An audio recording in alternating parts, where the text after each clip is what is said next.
We're going to do a little bit on this kitchen here. This, what I've been told, I didn't do research on this house, but I was told it was built in 1941. But as we can see, this kitchen's been remodeled, so it should have been brought up to date, and there's several things that haven't been. Number one, there's an island here with no electrical outlets in it. When they remodeled the kitchen with this, I'll say Corian, I don't know the exact brand, but it's a man-made man-made surface. When they brought this kitchen up to date, they didn't put any outlets out here, and they should have when they put this island in.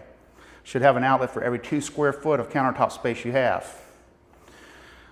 Also on the outlets, I noticed somebody else has inspected this house before we got here, and they've marked all the outlets like this because they have no ground.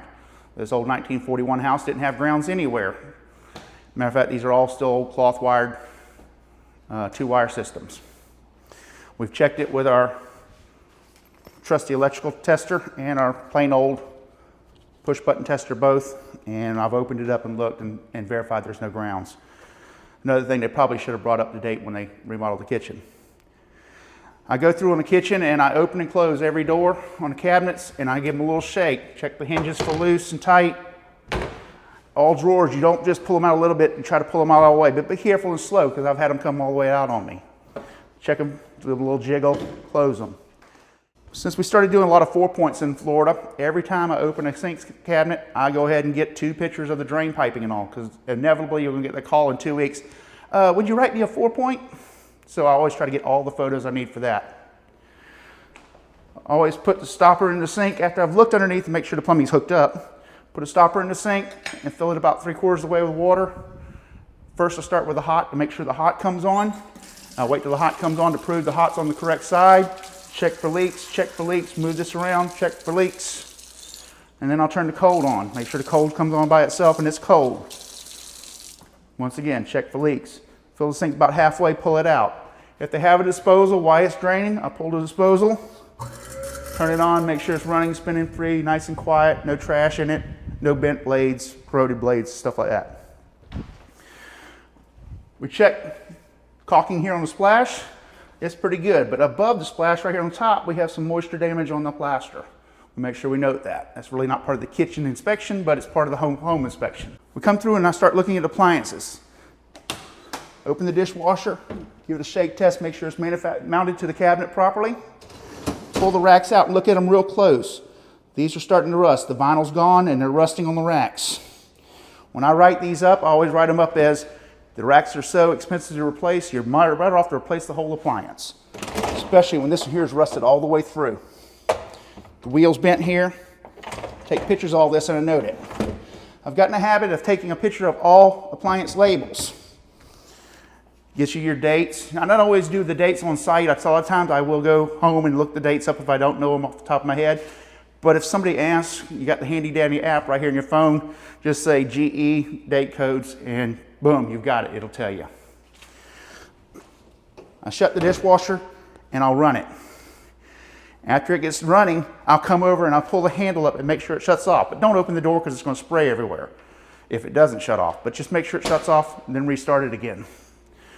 Coming around, check the refrigerator. Once again, get the dates, look at the shelves and racks, make sure nothing's broken loose, make sure all the glass is there, pull the drawers out, make sure they slide. On this one, I've already noticed when I pulled the freezer out, the drawer is so rusted it's hard to slide. You can see the rust down here on the drawer. All right, the way I test the ovens is I always start on just a little bit above the low setting. This one's hot, so I'm not going to show you how to normally do it, but I would normally just barely touch them. This has a warming zone on it. Turn the warming zone on it, set it up to high, and just touch it so you feel it coming up to hot, just proving it works. When these all are low, and I've proven they're all low, I bring them all up to high. We got a double burner. I start on the small burner first, bring it up to high, up to high, up to high. When you get a nice pretty picture like this, you step back with your digital camera and take a picture proving they're all working, because you don't get that call in 2 weeks. Burner, right, left burner's not working. I was like, well, I've got the picture proving it was. All right, this is a high on middle low. Then I bring it to high on the big burner. And once again, make sure it comes up and hot and get a good picture of it. It's turning red. I'll step back and take a good picture of it. Then we turn all these good things off. Before you start the oven, always open it. Check check your anti-tip bracket and make sure there's not yesterday's pizza still in it. It's not fun to burn or pan of hot grease where a lot of people hide their grease pan.